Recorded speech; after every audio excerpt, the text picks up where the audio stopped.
Bonjour people et bienvenue à tous sur les tests de Roro. Le test de ce jour sera sur un des Autobots très connus et il s'appelle Bumblebee.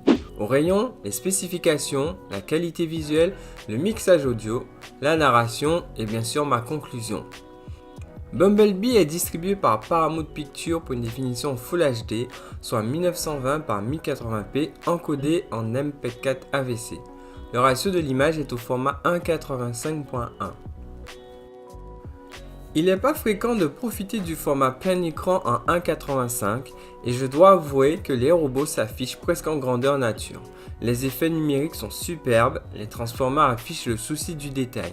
On distingue l'intensité lumineuse dans les yeux de Bumblebee ainsi que les reflets de lumière sur les carrosseries et autres pièces mécaniques.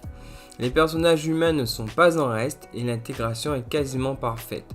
Les niveaux de noir sont denses et les couleurs naturelles faussent pas l'ensemble.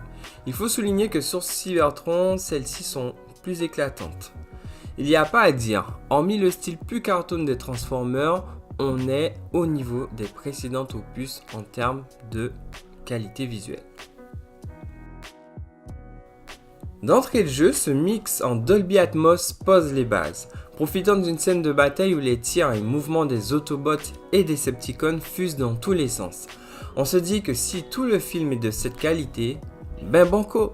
Et c'est le cas, malgré des moments plus calmes, quand les scènes d'action se présentent, on a alors de franches montées en dynamique. Les voix quant à elles se détachent bien, et le canal LFE se fait remarquer bien comme il faut.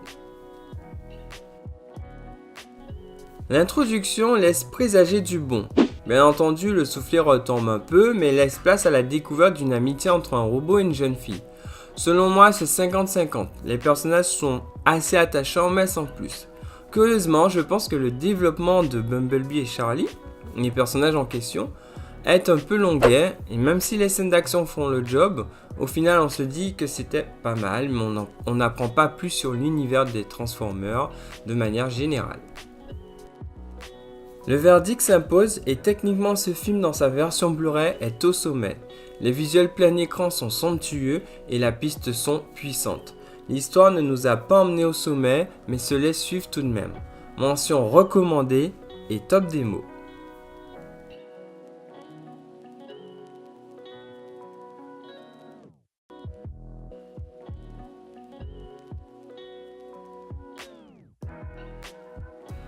C'est tout pour mon test sur ce Blu-ray. Si le contenu vous a plu, n'hésitez pas à liker ou à vous abonner si ce n'est déjà fait ou à laisser votre avis sur ce test en commentaire.